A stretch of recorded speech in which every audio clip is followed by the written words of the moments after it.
Come on in, sit back, relax, and enjoy episode 107 of the WealthTech Today podcast. I'm your host, Craig Iskowitz, the founder and CEO of Ezra Group Consulting. Over the past 16 years, we've worked with hundreds of FinTech vendors and enterprise wealth management firms to guide them towards making better business and technology decisions. If you are a CXO or executive suite at an enterprise wealth management firm, and you know how difficult it is to keep your technology infrastructure up to date and operating smoothly, that's where Ezra Group can help. We're experts in all aspects of wealth management technology, operations, and support. If you'd like a second opinion on any of your key systems, interfaces, or data sources, head over to our website, ezragroupllc.com, and click on the Schedule a Discovery Session button on the homepage. We will schedule for a call to discuss the biggest issues facing your firm and offer a solid plan for addressing them. Remember, that's ezragroupllc.com. Okay, moving on from the shameless self-promotional segment. The WealthTech Today podcast features interviews, news, and analysis on the trends and best practices in technology for wealth management, asset management, and related areas. And this is our August news roundup. Here are the stories we're going to cover today. Number one, Altruist expands its portfolio model marketplace. Number two is our risk segment, where Orion launches a new 3D risk tool, and Morningstar announces their Morningstar risk ecosystem. 3, Broadridge to distribute Tiffin's suite of wealth management software. 4, Fidelity Digital to expand the staff by 70% on strong cryptocurrency demand.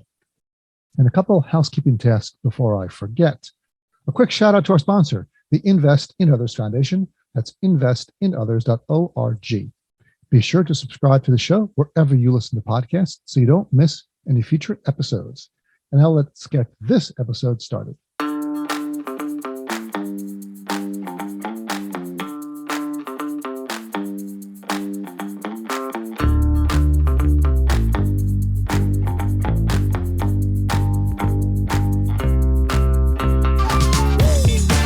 Right, first story in the news, Altruist expands its portfolio model marketplace. Altruist, an all-in-one technology plus custody solution for financial advisors, has recently secured a $50 million round of venture capital funding and added to their model marketplace with BlackRock, Redwood Investment Management, and State Street Global Advisors. So that's the news story. Although the $50 million funding was really announced in May, so not sure why that's still just coming out now, but I guess they want to re-emphasize that they've got this $50 million. Firms are, but the news is having a little bit of trouble classifying what Altruist is, and it is a bit of an anomaly compared to other solution providers. You know, they are FinTech plus custody. It's the old, or they are floor wax or dessert topping. They seem to be a lot like smaller players offering custody tech packages like Shareholder Services Group, which resells Pershing custody, Trade PMR, which resells First Clearing, because, of course, Altruist resells Apex Clearing. But they are doing pretty well. There must be some there. Former Vanguard CEO Bill McNabb has also invested in Altruist and has joined their board. So they seem to be doing quite well, attracting a steady stream of RIAs from other custodians and other tech platforms. But it's more than just the tech and the custody. There's really something more to Altruist's message and their business model. There is a lot of marketing there, although they really don't spend a lot on marketing, but more of a guerrilla marketing campaign. And I think advisors see a bit of exclusivity with Altruist, more than just the tech and custody packaged together. They see that as some sort of exclusive approach, which for some advisors see that as a nice differentiator by offering that they're on Altruist. It's also cheaper. They've got a great pricing model, just $1 an account per month, which is $12 a year per account, which can be a huge discount compared to the bigger platforms like Orion or Tamarack. And even better pricing than Betterment for Advisors, which I believe charges 15 basis points. So that's really not scalable. $12 a year is super scalable for advisors as they grow their assets. The price does not go up. So very good for even especially smaller clients, but that works well for larger clients as well. So back to the model marketplace and why did they launch it and why are they expanding it? So there's a couple reasons why I see them having a model marketplace. One is makes their platform stickier, keeps advisors there. It's more integrated solution, makes them happier that they keep everything in one place, keeps some assets from going to TAMPs. and also more revenue growth via the asset-based fees they can collect from their model marketplace. Although they seem to be doing it at a much lower price than other firms, so they're not making as much money, but I'm sure they see it as a scalable play, and they're happy to play the long game there. But there's a lot they can do with custody, having the economics of those 15 to 25 basis points of the custody and clearing business, things like margin and securities-based lending. They have access to all those custody-based revenue streams that other fintech players do not have. So their marketplace launched in February of this year with just DFA and Vanguard and their own models, which is nice to have as well. And now expanding that, they really want to be able to attract advisors and give them more offering and more opportunities. And we've done a lot of research in this space when it comes to marketplaces and model marketplaces specifically. And it's sort of up and down, and there's really not a lot of hard data on how many advisors are using model marketplaces or what the assets are on the model marketplace. It's kind of mushed up with model portfolios in general. I know that the last hard data we saw was from Broadridge I think 2 years ago, that there was something like $3 trillion on model marketplaces, model portfolios in general, but model marketplaces like what Altruist is offering, similar to what Riskalyze offers, former company Orange, which went out of business, was offering. TD Ameritrade had a model marketplace. Morningstar has a model marketplace. We don't really know what the assets are across these tech-driven model marketplaces. YCharts did put out some research that you could interpret in two different ways. They showed only in their survey of advisors, only 13% were currently using model marketplaces, but 39% said they're not, but they are interested. So you can look at that as some greenfield for model marketplaces. And also they saw that RIAs with less than $500 million in assets were more likely to use model marketplaces, which seems to fit with Altruist's current sweet spot demographics. So all in all, I like the opportunity, or whether the offering from Altruist in general, and having a model marketplace seems like something that they would only launch if they were getting some demand from their customers. And I'm really looking for other platforms to do the same. At least one other should come out doing something similar as Altruist with a tech and custody platform, considering the squeeze on tech platform fees that's going on, and all the offerings of free tech, and especially some with this combination of custody. There's got to be some niche space, some area that firms can exploit now that you've got the big four custodians, Schwab Trade, Fidelity, Pershing, now Goldman, that you can differentiate and show some opportunities for advisors. So in summary, the $50 million in new capital, I expect Altruist to continue to expand their product offering and their software platform to the point where they can start attracting larger RIAs. Remember, to destroy your competition, you don't have to steal all their clients, just the best ones. Okay, story number 2 is actually 2 stories, and they're both about risk assessment, risk tolerance. It is Orion launches new 3D risk tool as risk tolerance moves from compliance to client conversations. And Morningstar announces the launch of their new Morningstar risk ecosystem. So let's start with the Keats's Advisor Map, which I helped Michael with. You can take a look at that at keatses.com in the August version of his FinTech news. And we've got 3 sections that fall into this area. We call them risk tolerance, behavioral assessment, and stress testing. So those areas are sort of combining. They're really linking up with each other. We may even have to kind of merge them together if things keep going this way, especially the way at least Orion and Morningstar, and as well Riskalyze as well, are really approaching the market and approaching the way they provide the software to advisors. So starting with Orion and their tool, so this is their way, what you're seeing is leveraging some of their acquisitions, including Brinker Capital and their behavioral finance resources, as well as what they purchased from Hidden Levers. So taking these 2 technology platforms and merging them and building out a new tool, which they're calling a 3D risk profile.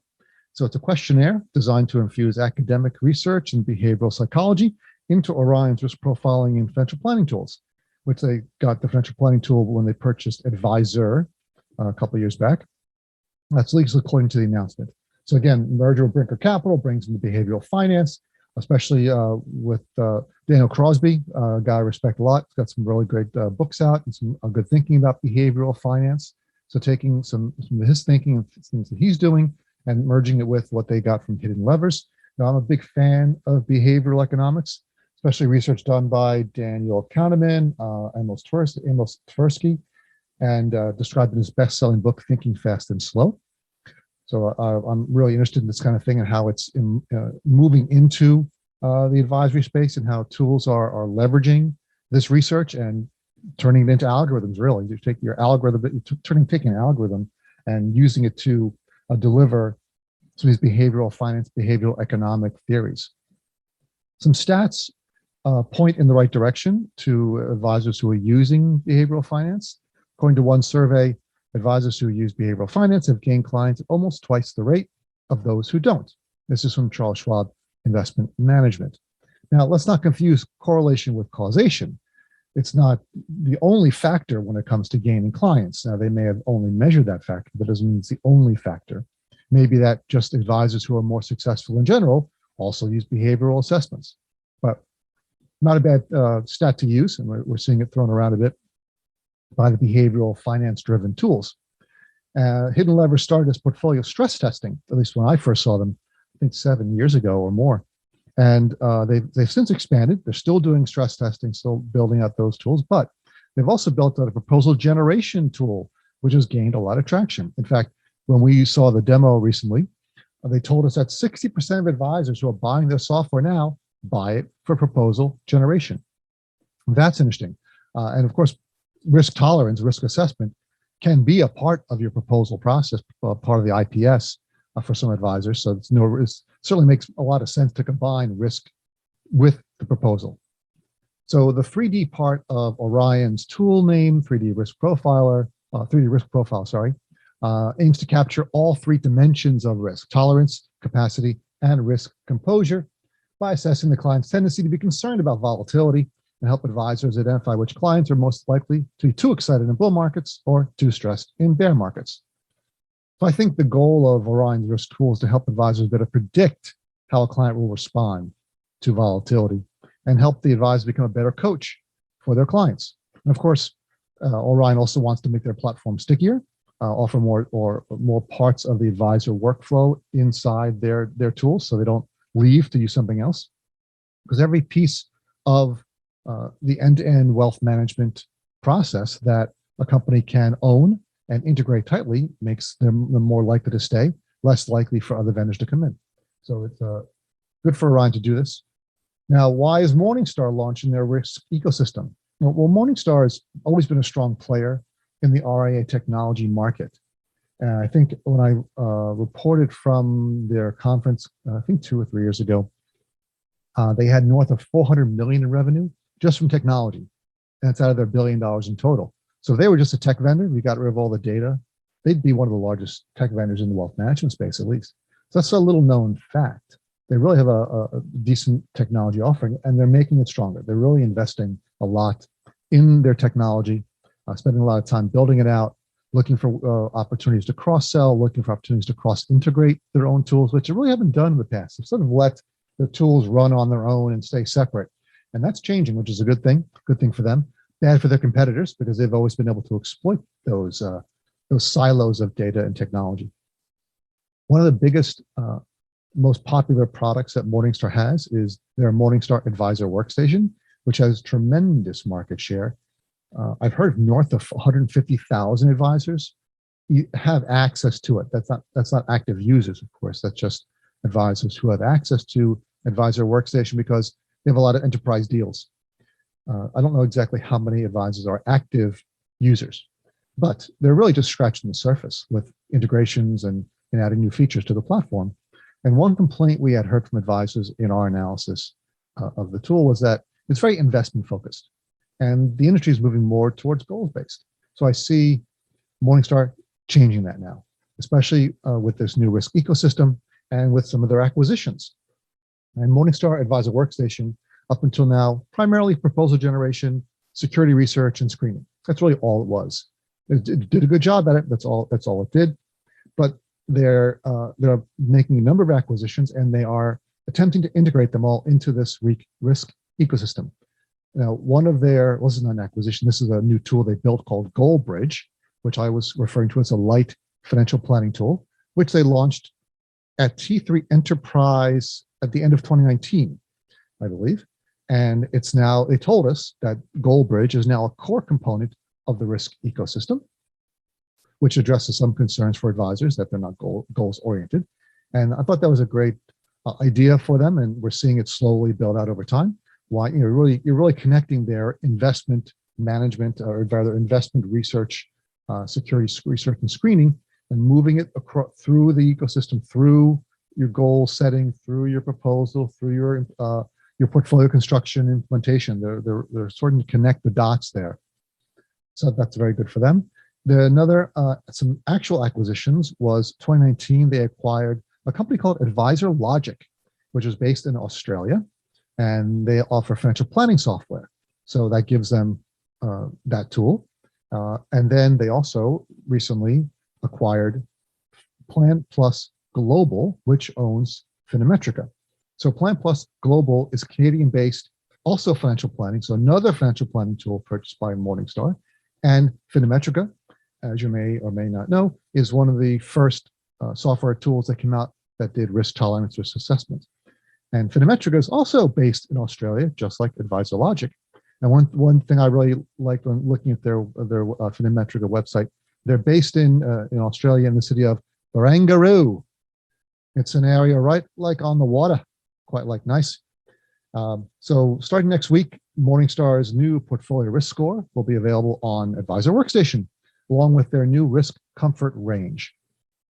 So they're looking to measure portfolio's risk compared to their target allocations, and then apply to client portfolios, model portfolios. You can link it to their Morningstar's model marketplace, another tool that could plug into this ecosystem at some point, will be connected. Now, some have said that Morningstar is only offering one dimension of risk, as opposed to Orion's 3 dimensions, and those 3 dimensions are tolerance, capacity, and risk composure. But they've got some time. Now, we saw a demo of the Morningstar risk ecosystem, and they have room to grow, right? That's a good base. They're building. It's a 1.0 version. There's a lot of room to grow there. They're still lagging behind both Hidden Levers, owned by Orion, and Riskalyze, the leader in risk profiling and assessment, in terms of risk assessment, scenario testing, and other capabilities, but clearly moving in the direction of combining financial planning and risk assessment. And according to what they told us, they see themselves as doubling and tripling down on planning and risk in their technology. So, as mentioned earlier, we're seeing a convergence of risk tolerance, behavioral assessment, and stress testing. And Orion and Morningstar and other firms are following suit in merging these. Now, if you look at the Keats's Advisor Tech map, you'll see there's, I think, almost 30 providers in these 3 spaces combined, and they're all overlapping in a little bit and more and more. And that doesn't include, those 30 don't include the other vendors, the other RIA platforms and financial planning tools and proposal generation tools that also offer some type of risk assessment, risk profiling. So there's a lot of options for advisors when it comes to measuring risk.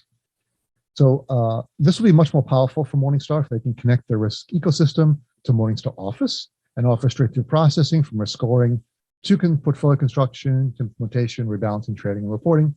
Be a great end-to-end tool. So back to risk. Question is, will these free risk offerings, I forgot to mention that Morningstar is offering these risk tools for free as part of their, you've still got to buy Morningstar Advisor Workstation, but they're not adding a fee to that.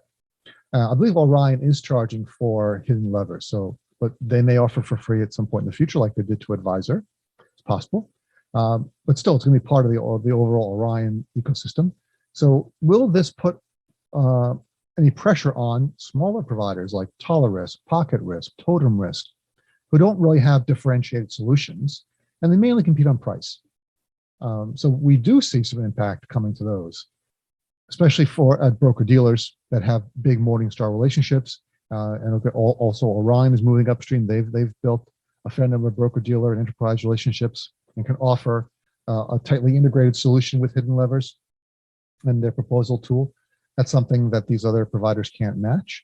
So we do see some pressure on them. We see less impact on market leader Riskalyze due to their positioning. That is more of a client communications lead gen platform that just happens to be built on a risk and compliance chassis.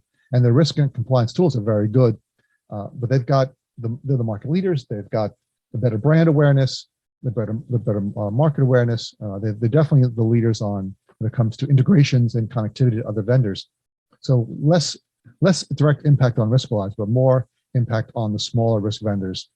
So that's where we see this happening, and we're looking for more of this in the future. I'd like to take a break from this episode to talk about our sponsor, the Invest in Others Charitable Foundation.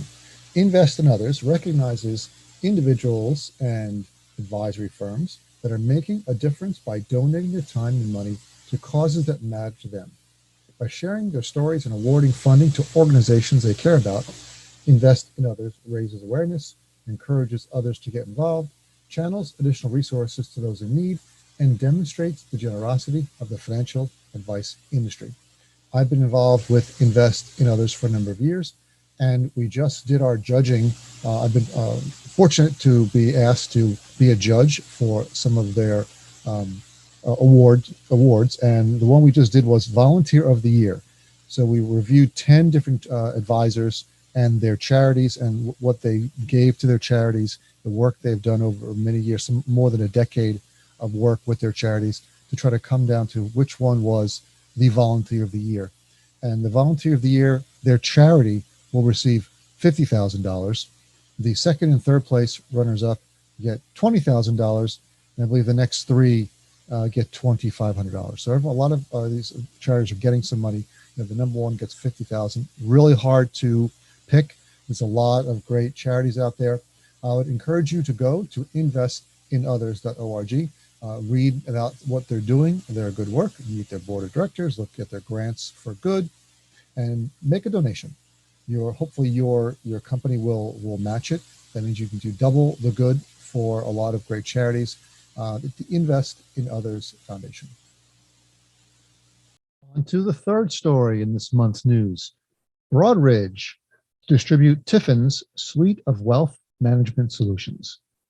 To better help financial advisors and wealth management clients accelerate growth, Broadridge Financial Solutions and Tiffin today announced that Broadridge will integrate and distribute I'm reading this press release. Today announced that Broadridge will integrate and distribute a broad range from Broadridge. Broadridge will integrate and distribute a broad range of Tiffin's FinTech wealth solutions that enable advisors to create hyper-personalized solutions for their clients. That's why I hate reading press releases. So can they put any more industry jargon into these? If I have to read one more hyper-personalized application that reduces friction, I'm going to scream. The distribution agreement follows Broadridge's April 2021 strategic investment in Tiffin, along with JP Morgan Asset Management and Morningstar. Okay, so this is a big deal. Tiffin has grown pretty quickly since being founded in 2018. So these three firms don't throw around money lightly. Broadridge, JP Morgan, Morningstar, they seem to know what they're doing. They seem to make some very good acquisitions, some very good investments, at least for the most part. Again, you can't be perfect every time. You're going to have some mess ups and you're going to make some mistakes. But for the most part, these firms seem to know what they're doing. So their vote of confidence in Tiffin, their investment is a vote of confidence in Tiffin's management and their direction. So Tiffin's grown quickly, as I mentioned. Broadridge will integrate and provide distribution for Tiffin solutions, including, but maybe not limited to, Positively, Magnify, Louise, and Totem. So these are all applications that Tiffin owns. Wait, isn't it called Totem Risk? Is that not calling it Totem Risk anymore? Just Totem? Okay. Each of which addresses friction. Oh, there we go again. Friction in the wealth tech industry. So the first product being distributed through Broadridge is Positively. Interesting product.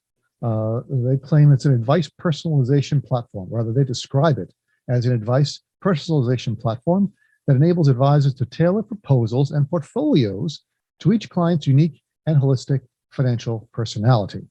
That sounds to me like a portfolio construction tool, but it actually isn't.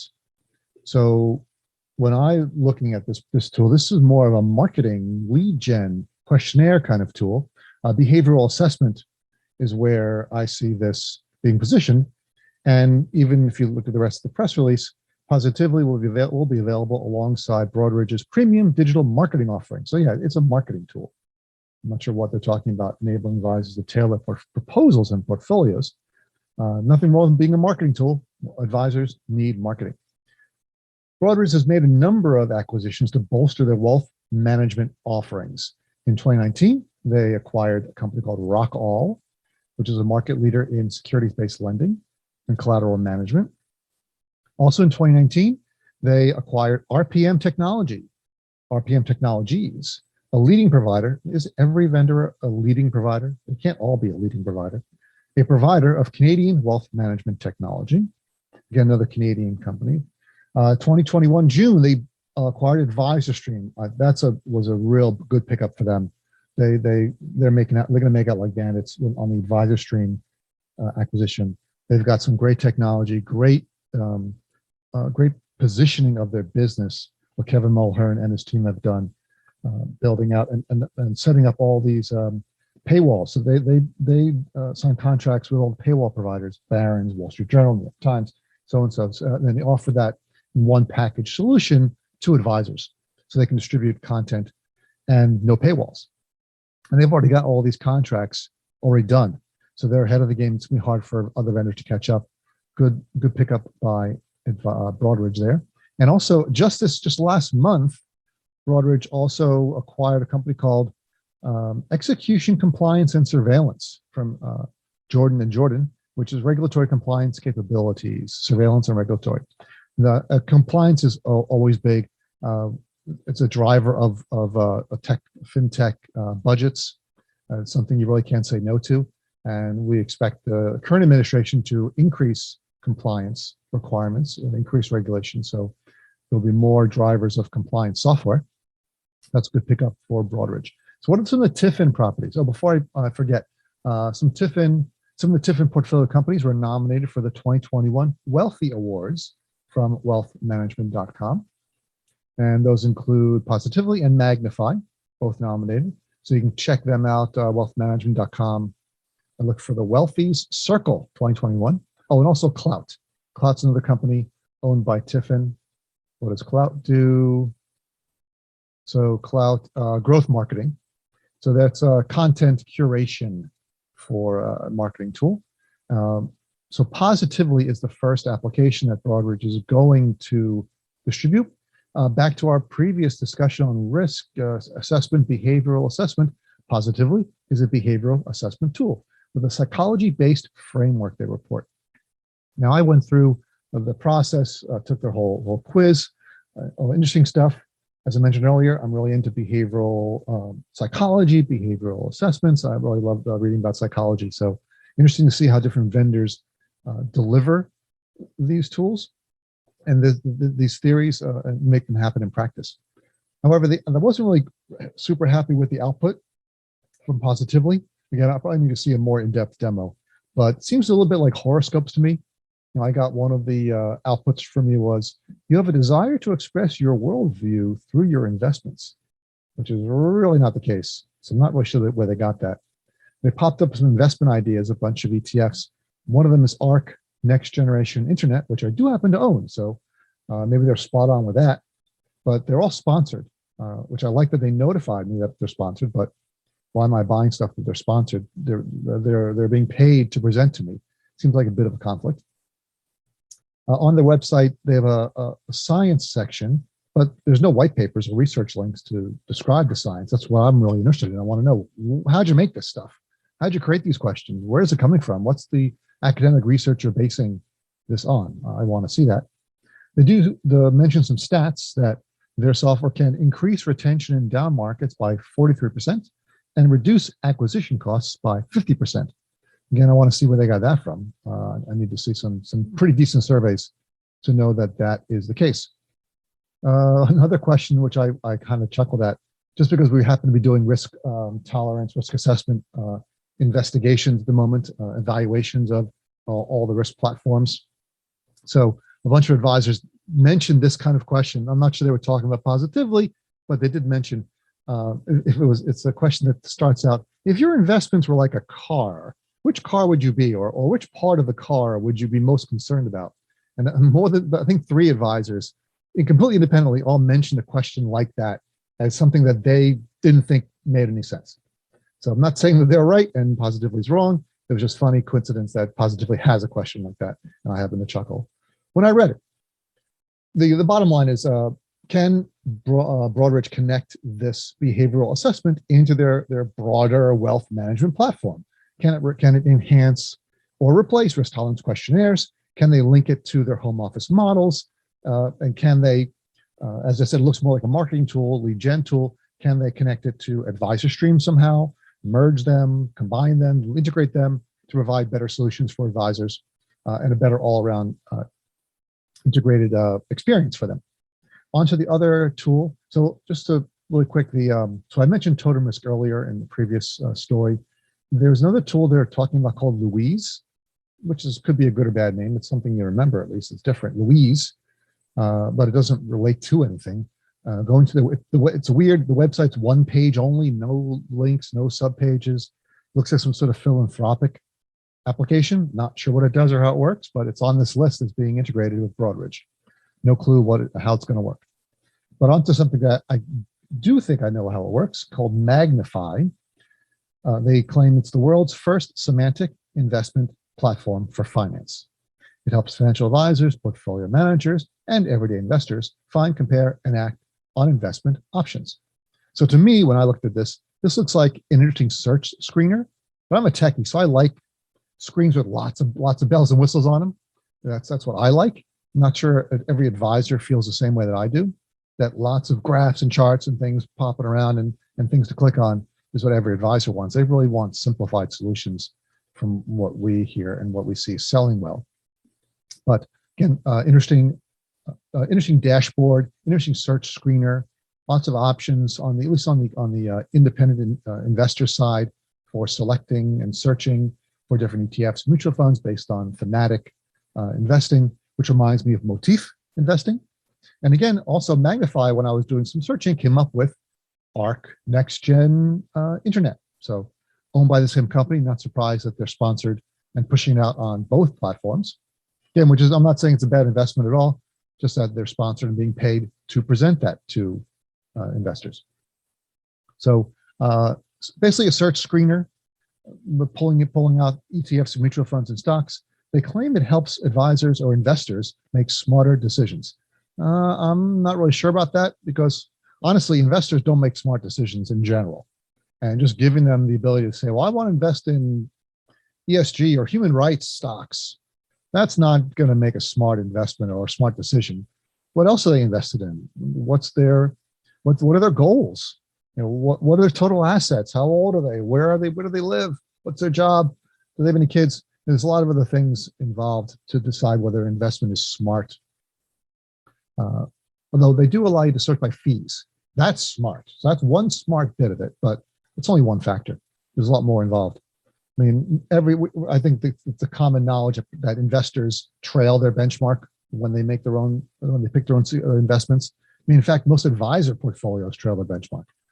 So the smartest decision an investor can make is put your money in a professionally modeled portfolio and leave it alone.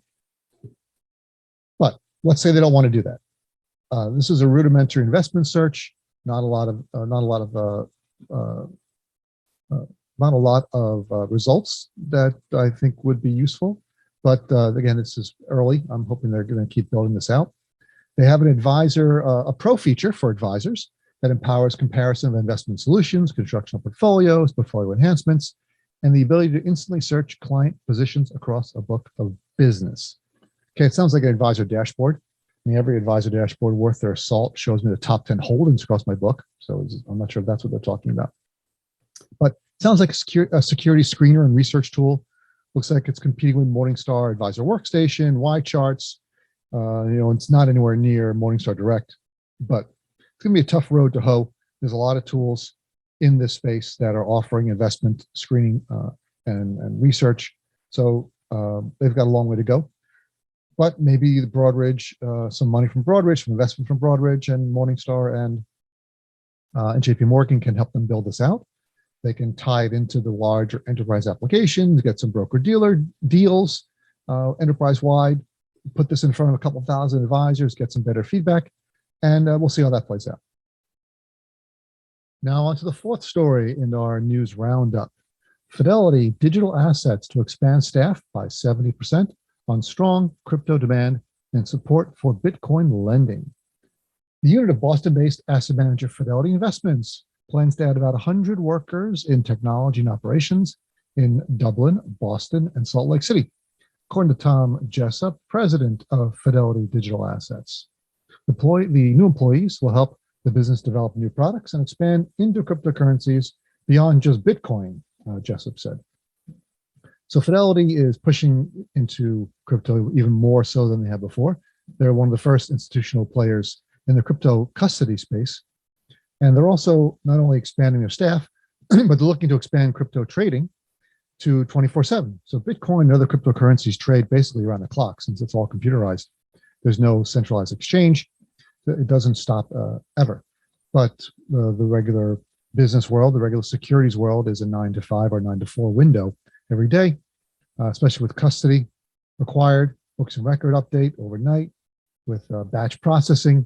So everything sort of stops while crypto keeps running. So they're looking to build some sort of tools that can do real-time custody so that you can do trading of crypto outside of normal security trading hours.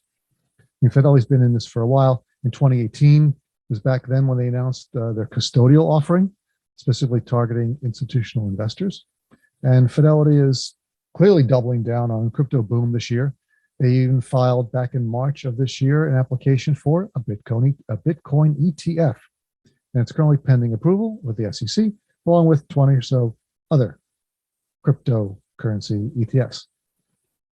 7 in 10 institutional investors expect to buy or invest in digital assets in the future, according to some research by Fidelity, of course.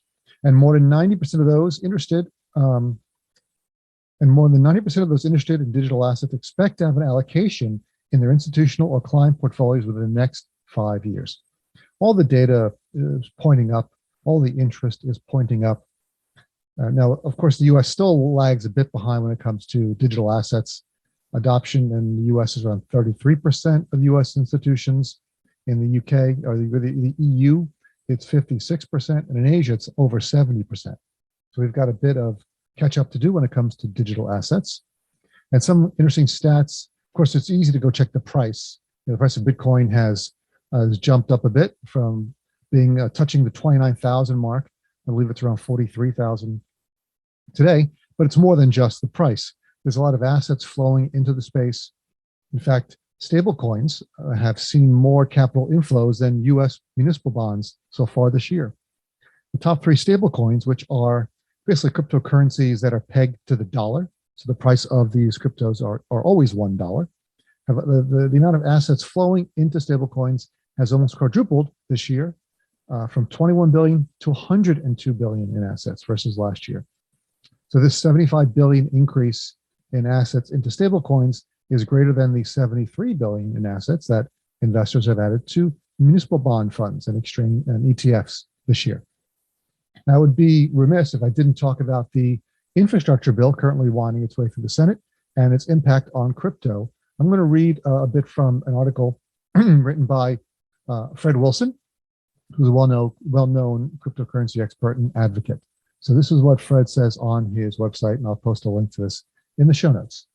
So Fred says, as I mentioned in his post last week, there is language in the initial draft of the infrastructure bill requiring crypto brokers, and he has quotes around that, to report gains and losses to the IRS. The Treasury expects this provision to produce upwards of $30 billion in new tax revenues over the next 10 years. I, personally, who's Fred, have no issue with crypto gains and losses being treated the same as stock gains and losses, and we have been doing that for quite a while now. But I do have concerns that the way brokers, in quotes, are defined in the context of crypto is very different than how it is defined in the traditional financial sector. The language in the initial draft is overly broad, infringing on privacy, and technically unworkable. Crypto industry participants like miners, wallets, smart contracts, and other kinds of hardware and software cannot carry the same obligations as brokers, in quotes, like Coinbase and Square Cash and PayPal and others. It is also the case that when a government decides that a sector is an important producer of revenue or potential revenue, that is a sign that it has arrived. Many out there think these new regulations are bad for crypto, but I, and Fred, this is Fred speaking, think they are a bullish sign. Crypto is here to stay and is a mainstream industry now. For these reasons, I think it is a watershed moment for crypto in the US. The industry has come together like never before and is acting in concert professionally and productively. It is on message and effective, and the government is getting in business with the crypto sector to finance its own needs. That sounds like a win to me. So back to Craig here. So I agree completely with what Fred said there. Well, first of all, why they stuck this crypto language in this bill at the last moment just speaks to how corrupt and how messed up things are in Washington now, and how broken the system is. But fortunately, hopefully they'll be able to change the language with some pressure to make it more reasonable and move and let the bill move forward, or not move forward, but without, or not necessarily impacting cryptocurrency markets.